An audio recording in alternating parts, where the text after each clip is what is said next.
start, Jeff? Of course it is. Yeah. How about yourself? It was, seems like there was a tinge of.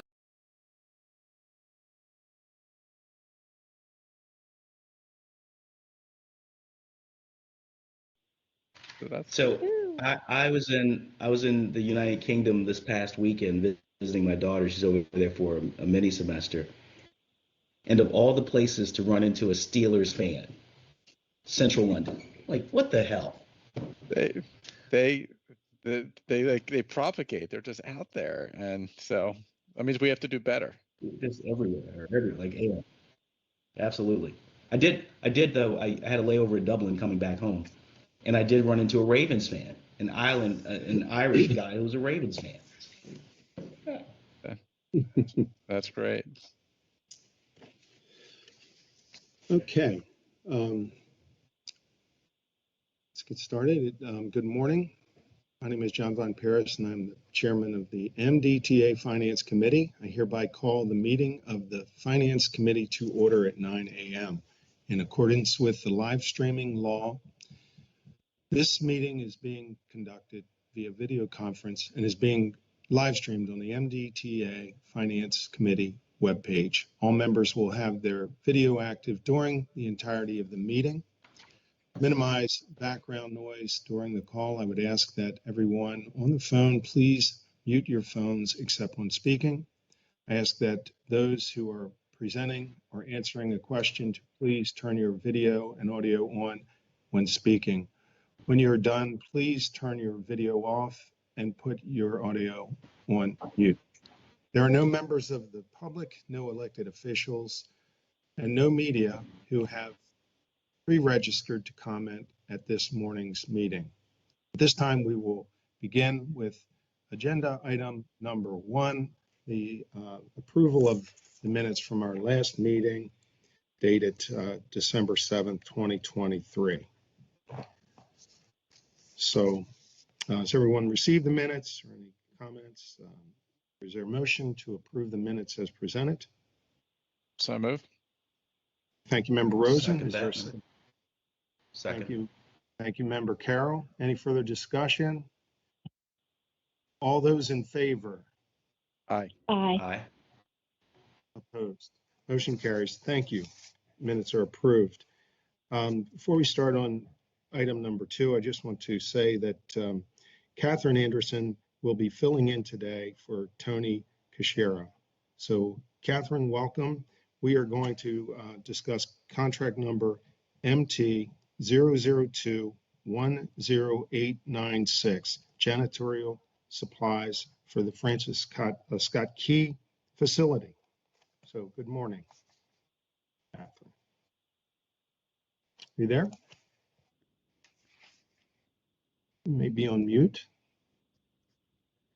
Good morning, Oh, shit. committee members. I hope everybody is doing well. If you don't mind, can we move on to the next agenda item? We're in the process of reaching out to Kathy. Sure. That's fine. Very good. Okay, we will move on to agenda item number 3. And Alan Garman will present, and that would be regarding toll revenue bonds refinancing. So good morning, Alan. Morning. Thank you. Thank you. This is an amended resolution. We met with the board last month to get approval for a refinancing of the Build America bonds. And because of the complexity and the sort of short time frame, we didn't first go to the finance committee.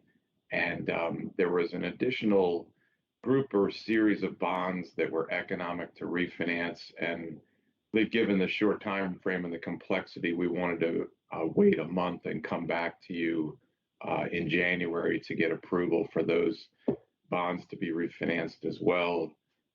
So I'm happy to answer any questions on the Build America bonds component that we discussed last month at the full board meeting, but I wanted to mainly focus on the smaller issues that are economic to refinance, and that's portions of the series 2017, 2020, and 2021 bonds.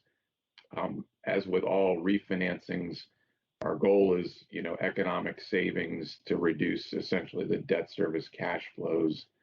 The issue with the other three series of bonds is a little bit unique. We would be trying to purchase the bonds in the secondary market through a tender process. So the bonds are not yet callable, but many of the series are trading at discounts to their face value. So they could potentially be purchased at below par. And one of the elements that's making them particularly attractive is that, typically investors will buy tax exempt bonds for tax exempt income. But as the bonds start to trade at substantial discounts to their face value, if they go to sell those bonds, the new owner of those bonds would be subject to taxation on that discount as it moves from that discount structure to par at maturity.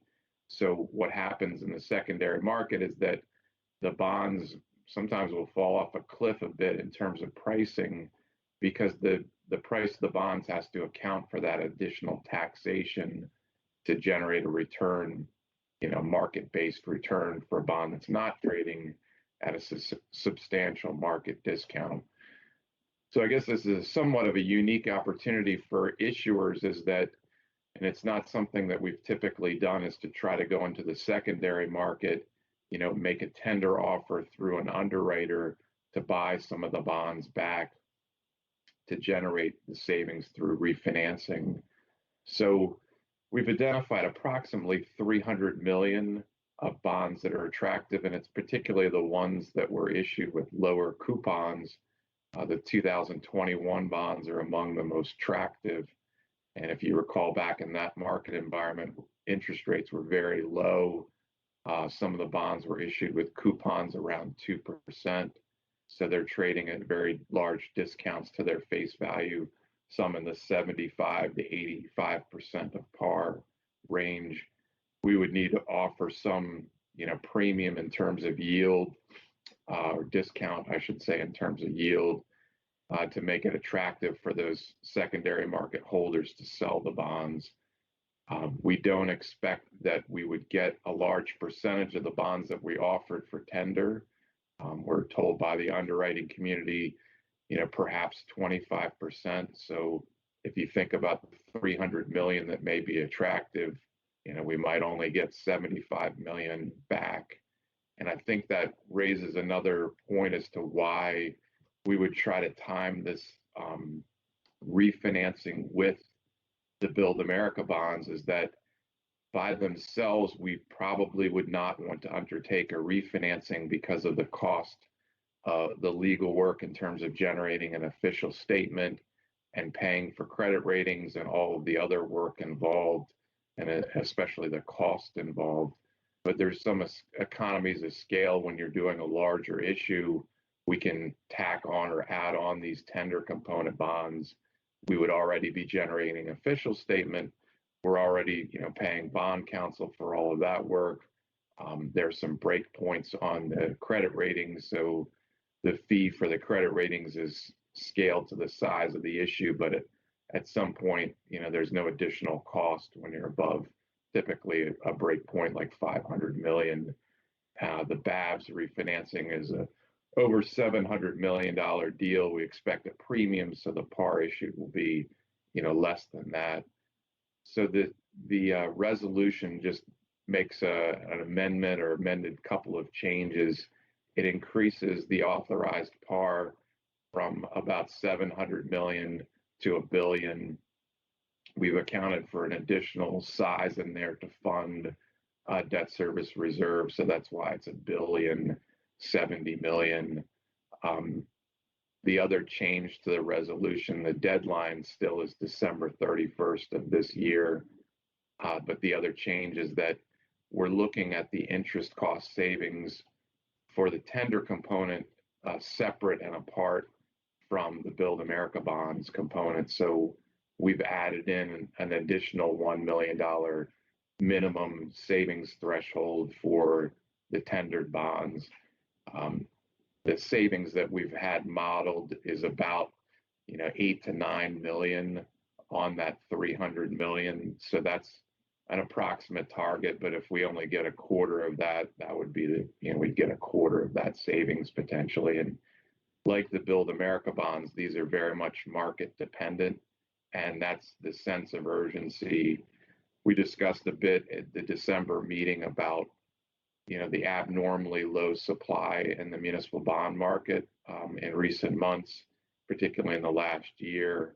And we expect that's going to be particularly attractive in February, where maturing bonds and coupon payments in the muni market that are held in mutual funds and other accounts need to be reinvested. And there is not much supply coming in terms of announced transactions. So with a lack of supply and, sufficient demand, it should help to hold interest rates down and make the refinancing economic and attractive for us. So we don't have the updated resolution back from bond counsel, but those are the only two changes. We will have the full resolution available for review at the board meeting this month. So what we're requesting is concurrence from the finance committee and a recommendation to move forward for the full board. So I'm happy to answer any questions specific to this component, the tender component, and also I know Member Rosen was not available for the last meeting. So if anybody has any lingering questions about the Build America bonds, I'm happy to address those as well. Yeah. I guess, and just on what you just described before, talking about trying to achieve interest cost savings, is that the main where it's coming from? Yes, that's correct. It's like any other type of refinancing. I think folks are more normally familiar with refinancing your home mortgage, and you're essentially taking one stream of cash flows out 30 years and you're refinancing it at a lower rate. And the goal is to achieve, lower debt service essentially, or lower payments. So our debt is typically level debt service like a mortgage. There are a lot of differences in our debt. It's structured as many maturities out to 30 years. In the case of many of these bonds, it's been years since they've been issued. So the terms of the bonds are shorter. We have limited call options. So unlike a home mortgage refinancing where you can refinance at any time, we're subject to these special call options. So for the 2017, 20, and 21 series, they're not yet callable. And that's why the tender is really an interesting opportunity for us, because we normally don't have a right to buy the bonds back from the holders, but we can make an offer to them to buy them back. And our offer is particularly attractive at this time because they're trading below face value. So, or I should say many of the bonds are trading below face. So that helps to generate some savings for us. So, Alan, I do have a couple questions. One is, so I understand the savings over time. So for the equivalent debt that would be refinancing, the cash flows associated with what we're paying now versus what we will pay post closing of the transaction be similar or less or more? Yeah. So for the tender component, it's I guess a simpler exercise, and yes, they would be lower. We'd be seeking lower debt service. So in every year, the goal is to have lower cash flows. In terms of the magnitude of the benefit, lower debt service improves our debt service coverage. But we're not talking about a large amount of bonds, even with the 300 million targeted and getting 25% of that. It's not enough to move the needle significantly, but in terms of pure cash flow savings, it's great opportunity. If you can save $2 million over the next 10 plus years, I think it's a worthy exercise, particularly when it's accompanied with another financing. If we had a new money financing for new projects, this would be also something we would try to tack on and include, but we probably wouldn't try to do it on a standalone basis because it would just be simply so small, and there wouldn't be any guarantee that we could refinance any of the bonds, and we don't want to incur a lot of cost in, legal costs in generating an official statement and go through the ratings process and then have the market move against us, and we would have essentially wasted those monies. So particular to the tender component, it's purely cash flow savings. For the BABs, it's quite a bit more complex. We're looking at trying to break even on the BABs to refinance them. And the goals here are that the bonds that we would reissue for the BABs, instead of being taxable bonds with a make-whole call that's generally uneconomic, we'd be issuing tax-exempt bonds with large premium coupons that have a par call option. And so not only are we looking at, essentially being close to break even on the refinancing for the next 10 years in terms of a cash flow basis, we're looking at very substantial projected cash flow savings because the bonds themselves will have an economic, potentially very economic refinancing call option, and that call option has value, and the value is essentially tied with those projected cash flow savings. So the savings for the BABs are much larger, and the other key element of the BABs is that we're supposed to receive a 35% subsidy for the coupon from the federal government, but because of the sequestration that's been ongoing since 2013, we've been getting partial subsidies, and so we've been shorted about $11 million since 2013, and that's expected to be ongoing. So not only do we have that ongoing subsidy cut, but we have the risk of further cuts or variations in those cuts. And so we view the refinancing of the BABs, even if it can be done on a break-even basis, as beneficial because it's a risk reduction measure. We're able to fix out those cash flows and know for certain what the debt service will be, and not be subject to issues with being able to pass budgets at the federal level and these automatic spending cuts that have trimmed our subsidies.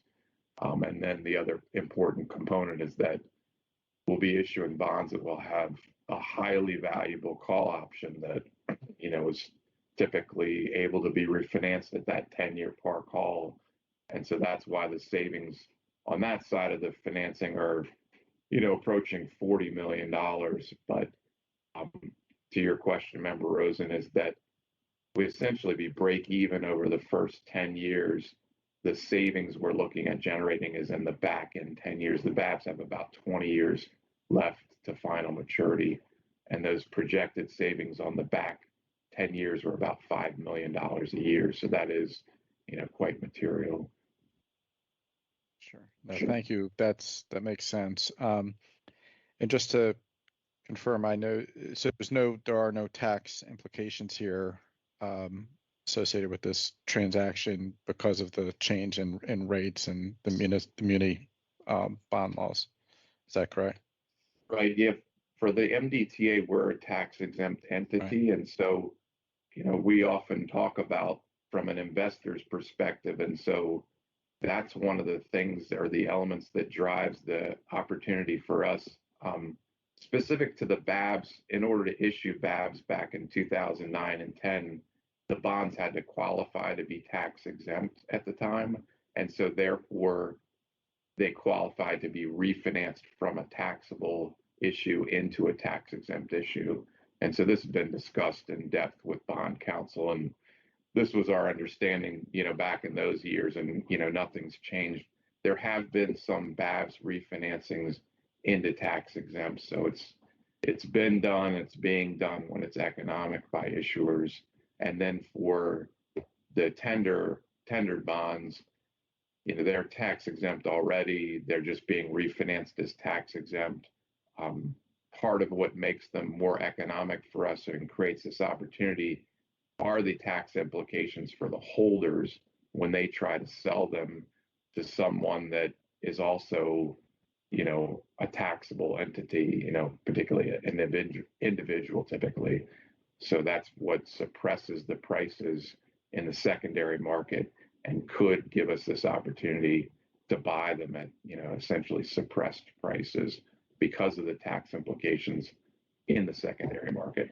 But again, it doesn't affect us from a tax perspective. Perfect. Thanks, Alan.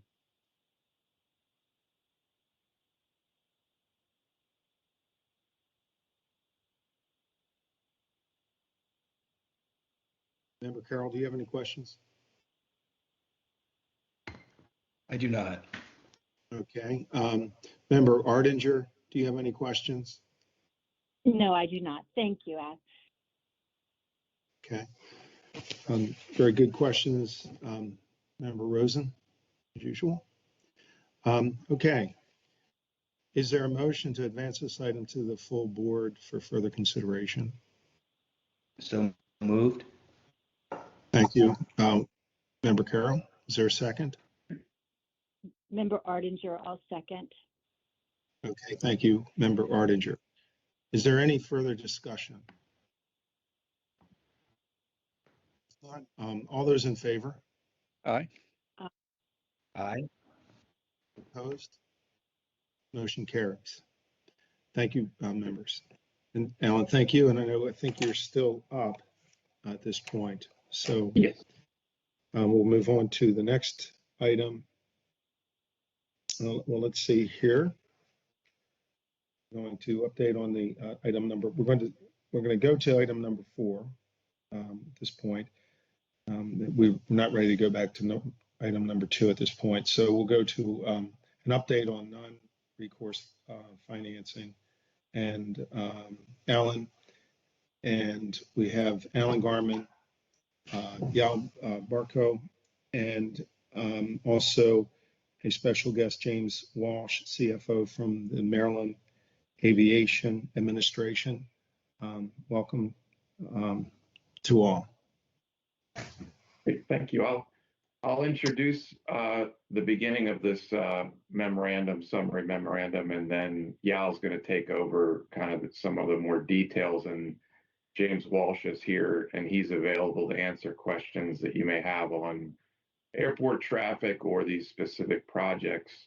So this item is an annual update, and it's required by a board resolution 14-03. So the MDTA is a conduit issuer, and we've issued debt for other entities in the state, including the Maryland Aviation Administration. Specific to the two MAA financings is that they're issued under separate trusts, and the monies are apart from the toll revenue monies of the MDTA. The money and the flow of funds are similar to the MDTA's. Monies come into a revenue account, they're set aside for debt service, and excess revenues flow into an improvement account. The MDTA has lease agreements with the MAA, and as a part of those original lease agreements that were part of this original financing and the original trust, the board of MDTA specifically reserved the right to approve those capital preservation projects at the airport. And we've always viewed that as sort of prudent management by MAA to approve those projects and to review the projects and maintain their facilities. In 2014, we viewed it as a little bit onerous to come back and keep having to wait and get full board approval for the projects. And so that authority was delegated to the executive director to sort of speed up the approval and not take up as much board time. But with that, we have the obligation to come back to the board annually and just provide, sort of a brief update on the status of the projects. And if you look in the accompanying tables, you'll see those capital projects that are out there. In addition to some of these conduit financings, the board had also authorized a loan for $50 million to MAA for certain projects at BWI. And so I'll turn it over to Yal, and he can direct you over to the table and run through a bit more of the detail.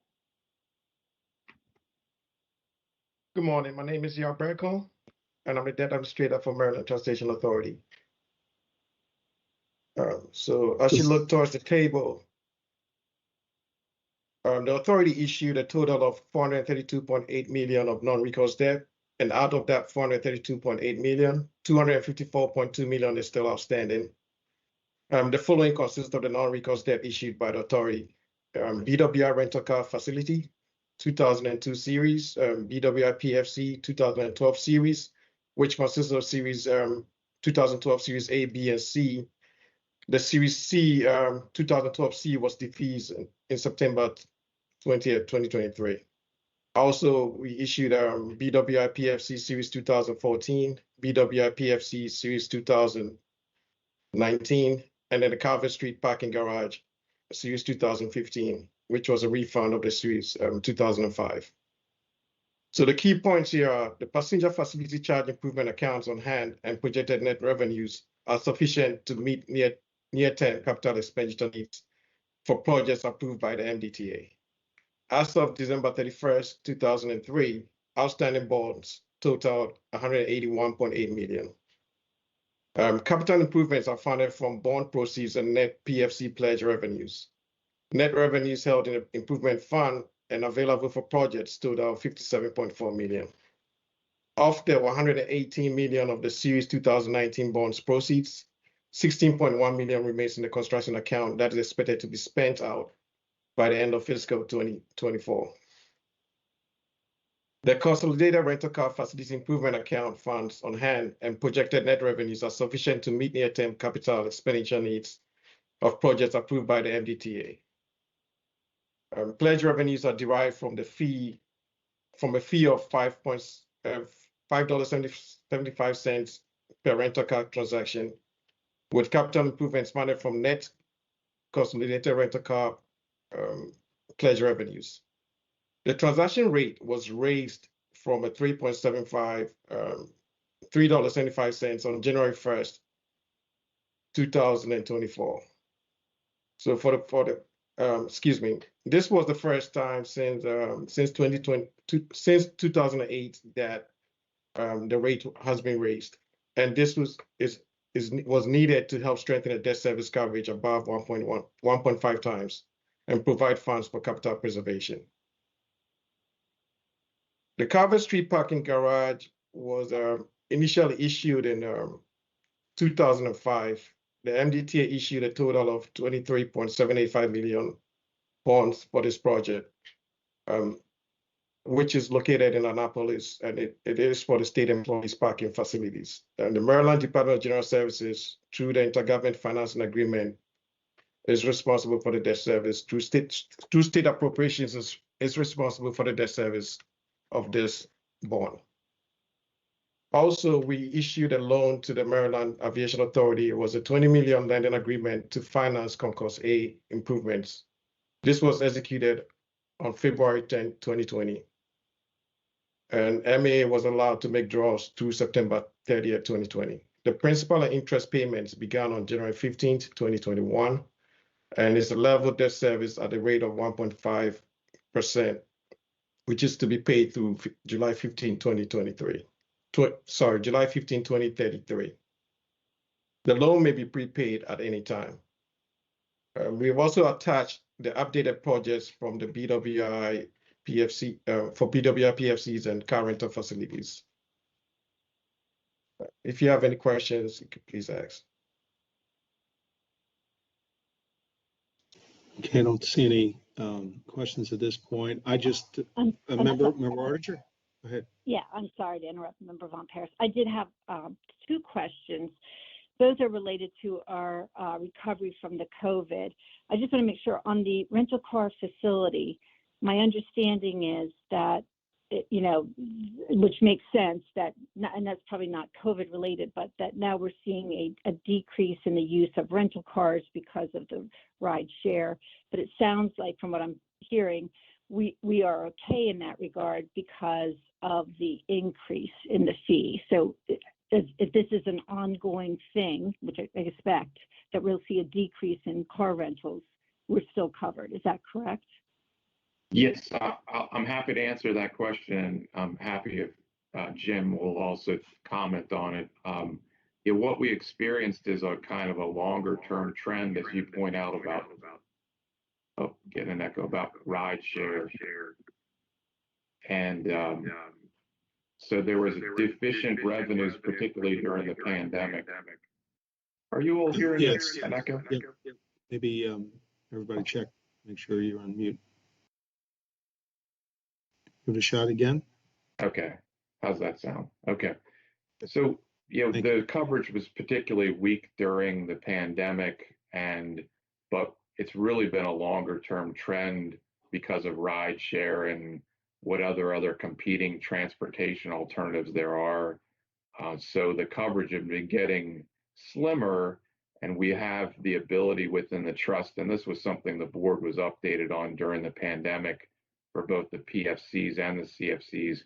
We have the ability to use those improvement funds to help pay for debt service. And so that was considered a prudent action back during the pandemic, is that we essentially advance paid some of the debt service during the year to maintain higher coverages. We knew that that was sort of more of a persistent problem for the rental car facility. And so, when we were looking at, the rates with MAA and how many years they had not kept pace with inflation, we knew that a rate increase was needed and justified. And so that's the rationale for the rate increases, to get coverage back up. And although the capital expenditure needs are not that high, MAA has plans for some of those funds. And so when they modeled the necessary rate increase, it incorporated, capital plan or capital funding needs over the next several years. So that rate increase accomplishes both those elements, is it improves coverage back above the targeted level and also provides adequate funding for the capital program. Jim, is there anything that you wanted to add to that? I would just add the ride share certainly has had an incremental impact on rental car transactions, but it's really the return of business travel that will stimulate rental car transactions going forward. Although we're back to 95% of our passenger levels pre-COVID, business travel has not yet returned to pre-COVID levels. Although as we listen to the airlines on their earnings calls in recent quarters, they're beginning to see a rebound there, which will have an impact, a positive impact for us, again, on rental car transactions.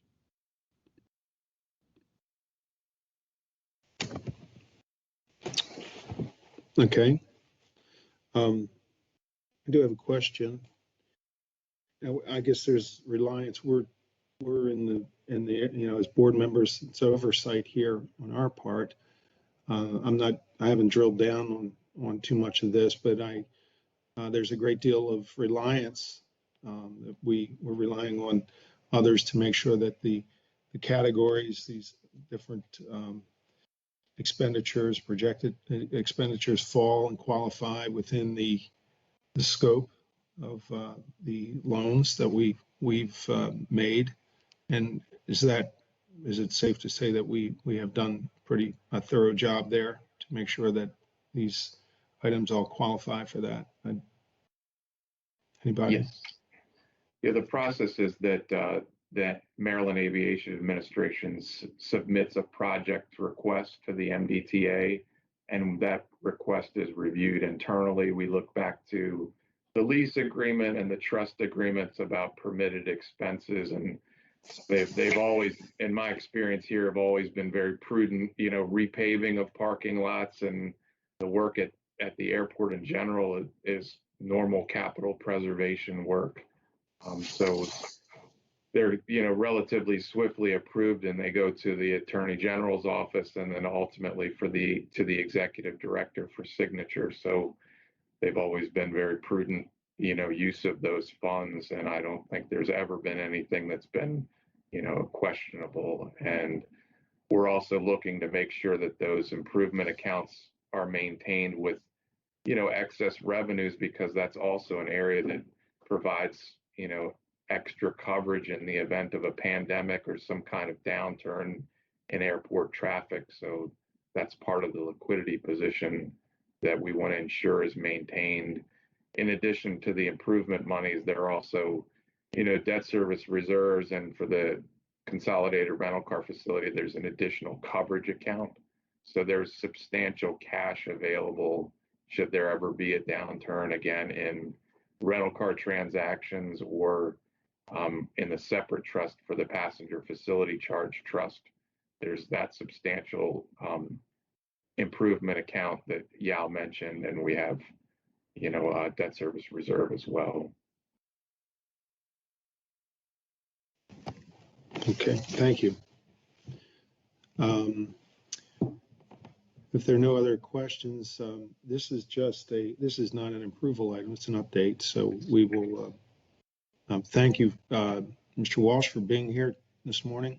Appreciate your time and your comments. And we'll move on to the next item. And Alan is still up, right? We will move on Yes. to the credit rating update. So please proceed. Great, thank you. And I think one other thing to the last item is that I failed to mention was that, we're able to hold the credit ratings through the pandemic on those issues. And I think, there were negative outlooks for the sector, but I think it's a testament to the amount of liquidity and the financial flexibility when you can, weather through a storm like that. The next agenda item is a credit ratings update. We're required by the board operating policy to update the board annually on credit ratings, and typically will include, the most recent ratings reports.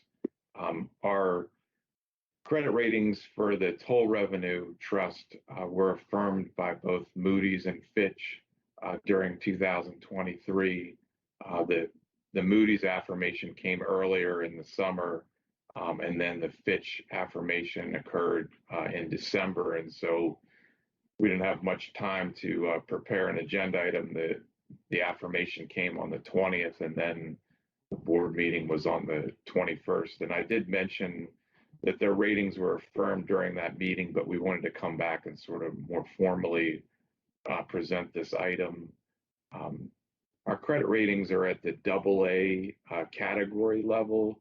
And as you recall, the top ratings are considered AAA, and then there's the AA category, single A, triple B, and then anything below that ratings category is considered below investment grade or junk bonds. So we're very highly rated, and we are among only 5 tolling agencies in Moody's rated universe of about 50 rated credits that have that AA2 rating.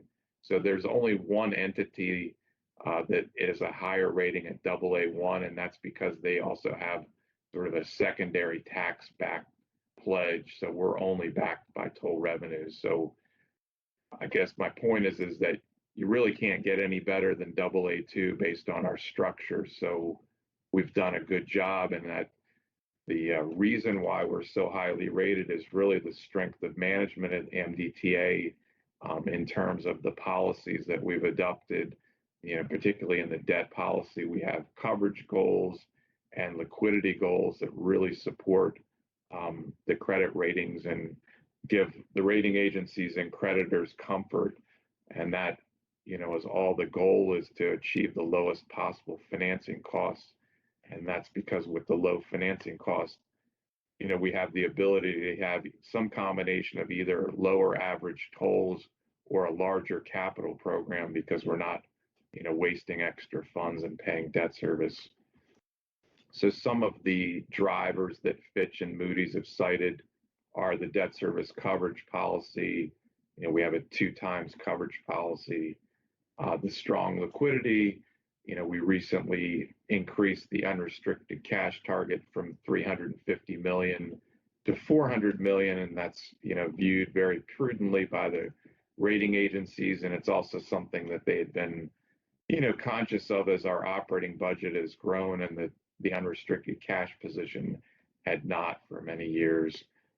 They note our critical transportation network, particularly along the I-95 corridor, our prudent long-range capital planning, our ability to set rates independently, and our conservative debt structure.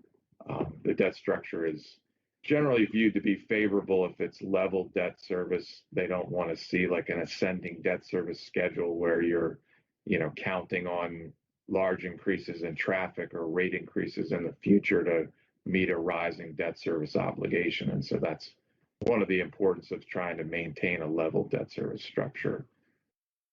During our annual process, we meet with the rating agencies, and typically there's a lot of questions from them, and we're providing updated forecasts, particularly on traffic and revenues, and forecasts about capital spending.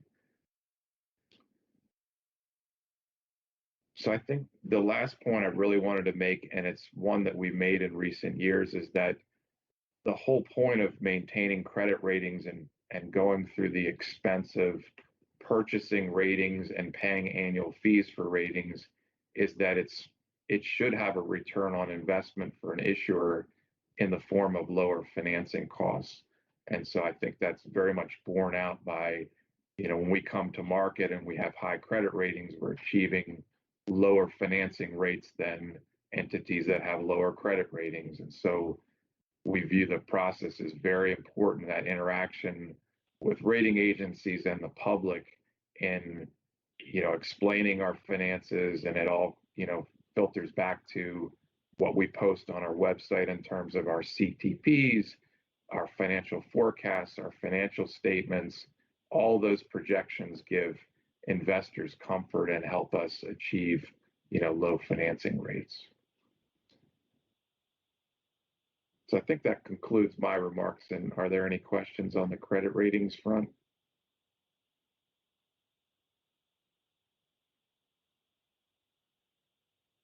Okay. I think we're good. Alan, thank you very much. Thank you. You handled all the topics today in an excellent manner. So thank you very much to you and the entire team. We're going to go to back to the last approval item. We're going to go back to item number two. Donna DeCerbo will be, who is the Director of Procurement, is going to represent, I guess, Tony Panchero. So Donna, welcome. Thank you. Good morning, everyone. Again, Donna DeCerbo, Director of Procurement for the record. I'm here to present contract number MT00210-896, which is janitorial services at the Francis Scott Key Memorial Bridge facilities. This is a community services preferred provider contract for these janitorial services. It includes the supervision, supplies, labor, and equipment at the facility. We are recommending award to Alliance Inc. The Pricing and Selection Committee approved the rates for this contract on December 21st of 2023. And janitorial supplies are included in this contract that requires them to be purchased from another preferred provider, which is Blind Industries and Services of Maryland. That's typically our model for all of our janitorial services contracts, whether they are with a preferred provider or an outside vendor. This contract is for 3 years with 1 2-year renewal. The anticipated start date is March of 2024. The contract amount is $2,269,132.51. There were no protests received on this contract, and there are no MBE or VSBE goals because of the single element of work and this being a preferred provider contract. I'd be happy to answer any questions.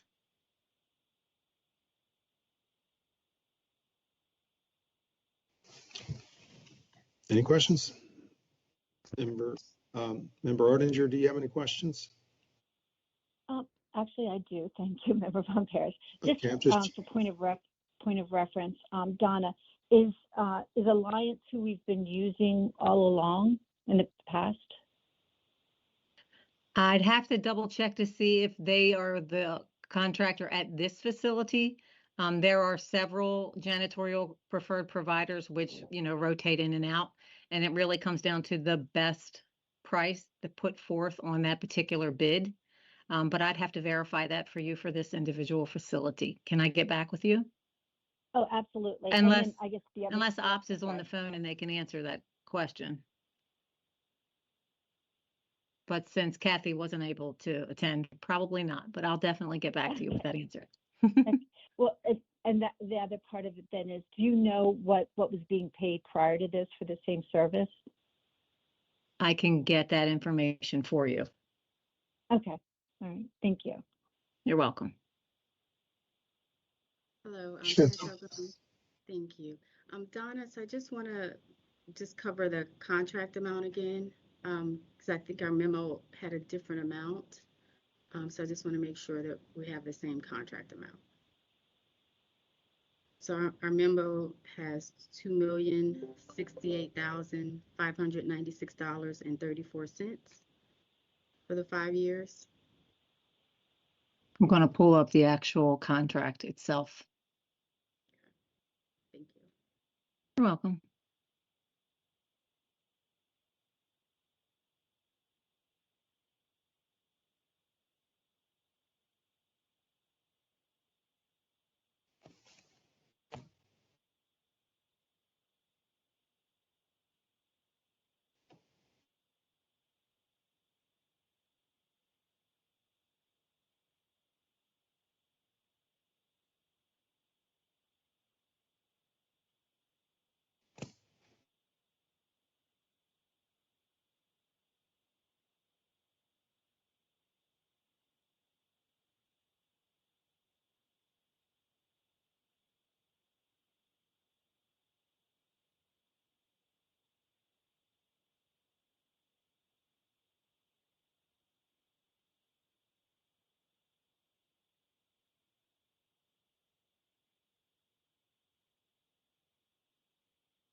Okay.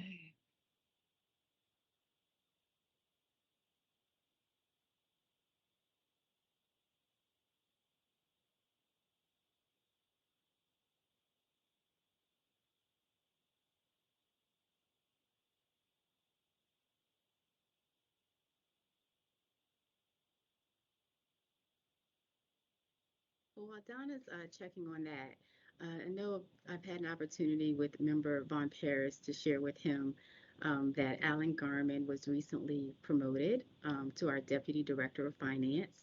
So I wanted to make sure, if we haven't already mentioned it to the other committee members, that I share that with you all. It's certainly, a well, deserved promotion. You all have worked with Alan for many years. You know how thorough and competent he is.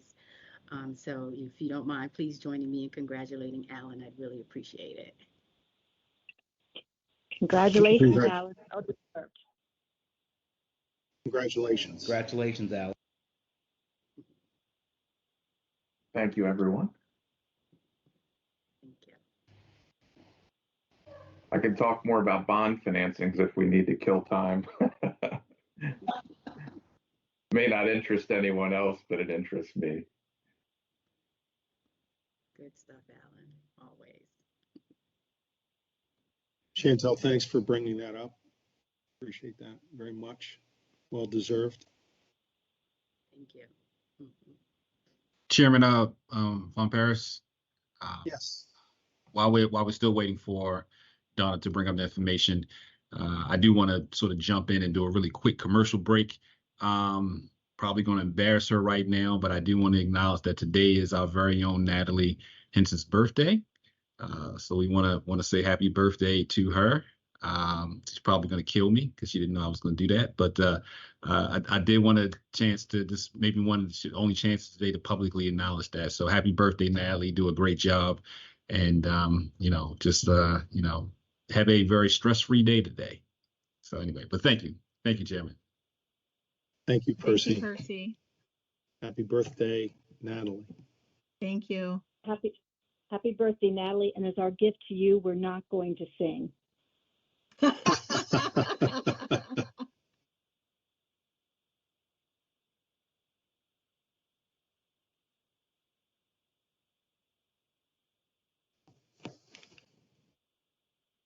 we do appreciate the committee members' patience while we double check the number. Thank you. Of course, sure.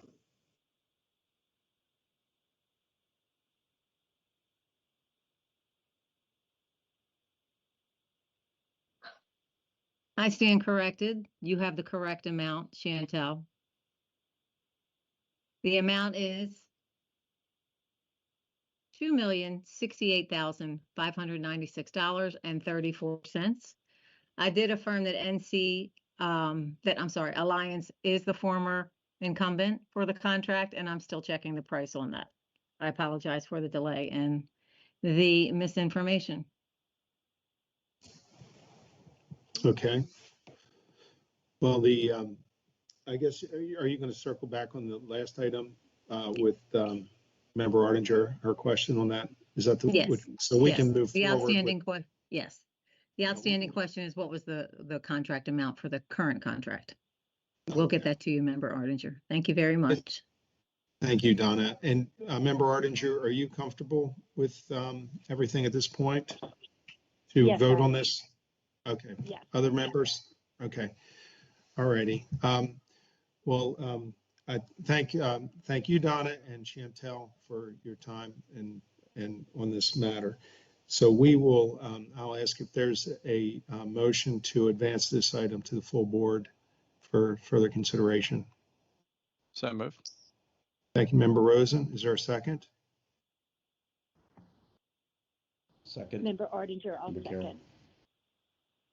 Thank you, Thanks, Member everyone. Artinger. Okay, is there any further discussion? Okay, all those in favor?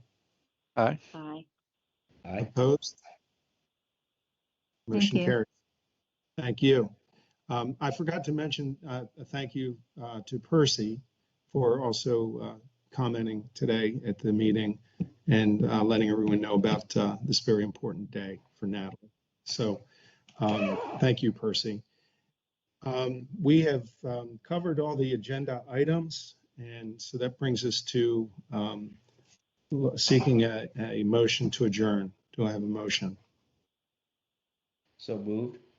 Thank you, Member Carroll. Is there a second? Second. Member Rosen. All those in favor? Aye. Aye. Opposed? Motion carries. Thank you. We stand adjourned. Thank you all very much.